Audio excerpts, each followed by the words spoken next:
తిరుమలలో ఇవాళ టీటీడీ పాలక మండలి సమావేశం జరగనుంది. మధ్యాహ్నం 12 గంటలకు అన్నమయ్య భవనంలో బోర్డు మీటింగ్ నిర్వహించనున్నారు. శ్రీవారి వార్షిక బ్రహ్మోత్సవాల ఏర్పాట్లపై చర్చించనున్నారు. ఇక తిరుమలలో ఈ నెల 24 నుంచి అక్టోబర్ 2 వరకు బ్రహ్మోత్సవాలు జరుగుతాయి. తొలి రోజు సీఎం చంద్రబాబు దంపతులు శ్రీవారికి పట్టు వస్త్రాలు సమర్పించనున్నారు. ఈ నెల 28న రాత్రి శ్రీవారి గరుడ వాహన సేవ నిర్వహిస్తారు. ఈ వేడుకను తిలకించేందుకు భారీగా భక్తులు తరలివస్తారు. రద్దీకి అనుగుణంగా చేయాల్సిన ఏర్పాట్లపై టీటీడీ పాలక మండలి సమావేశంలో చర్చించనున్నారు. ఇక మరికొన్ని కీలక అంశాలపై చర్చించి తీర్మానం చేయనున్నారు.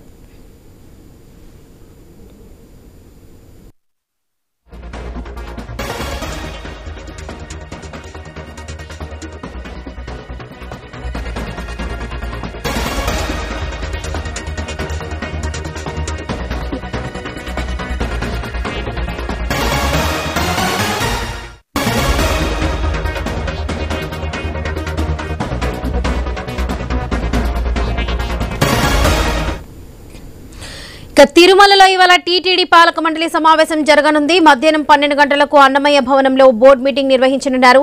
శ్రీవారి వార్షిక బ్రహ్మోత్సవాల ఏర్పాట్లపై చర్చించనున్నారు. ఇదే విషయానికి సంబంధించి పూర్తి అప్డేట్స్ మా ప్రతినిధి వర్మ అందిస్తారు. వర్మ,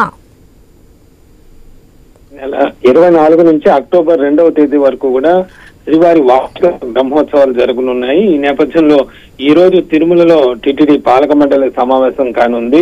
భక్తులకు కావలసిన ఏర్పాట్లు కానీ ఇతర సౌకర్యాలు ఇతర అంశాలపై ఈ రోజు చర్చించనుంది. అలాగే పలు అంశాలపైన కూడా తీర్మానాలు చేయనుంది. ఇక ఈ 24న శ్రీవారి బ్రహ్మోత్సవాలు ప్రారంభమవుతాయి. అప్పుడు తర్వాత 28వ తేదీ గరుడ సేవ జరగనుంది. ఆ రోజు పెద్ద సంఖ్యలో భక్తులు వచ్చే అవకాశం ఉండడంతో కూడా దానికి తగ్గట్టు ఏర్పాట్లు చేస్తున్నట్లుగా కూడా అధికారులు వెల్లడిస్తున్నారు. అలాగే బ్రహ్మోత్సవాల సందర్భంగా మాడ వీధుల్లో 2 లక్షల మంది భక్తులు చూసేందుకు కావలసిన అన్ని ఏర్పాట్లు కూడా చేస్తున్న పరిస్థితి అయితే ఉంది. అలాగే దాదాపు 4,500 మంది పోలీసులతోనూ మరో 1,500 మంది విజిలెన్స్ సిబ్బందితో కూడా ఏర్పాట్లు అయితే చేస్తున్నారు.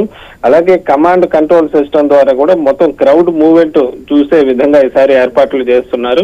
అలాగే రద్దీ పాయింట్లను కూడా రియల్ టైం మానిటరింగ్ చేసేందుకు కూడా చర్యలు చేపడుతున్నారు. దీనికి సంబంధించి కూడా అన్ని అంశాలు కూడా ఈ రోజు జరుగుతున్న పాలక మండలి సమావేశంలో చర్చించే అవకాశం ఉంది. అలాగే ముఖ్యమంత్రి ఈ నెల 24న స్వామివారికి సాంప్రదాయంగా పట్టు వస్త్రాలు సమర్పిస్తారని కూడా టీటీడీ వెల్లడించింది. ముఖ్యమంత్రి రాక సందర్భంగా చేపట్టాల్సిన ఏర్పాట్లపైన కూడా చర్చిస్తున్నారు.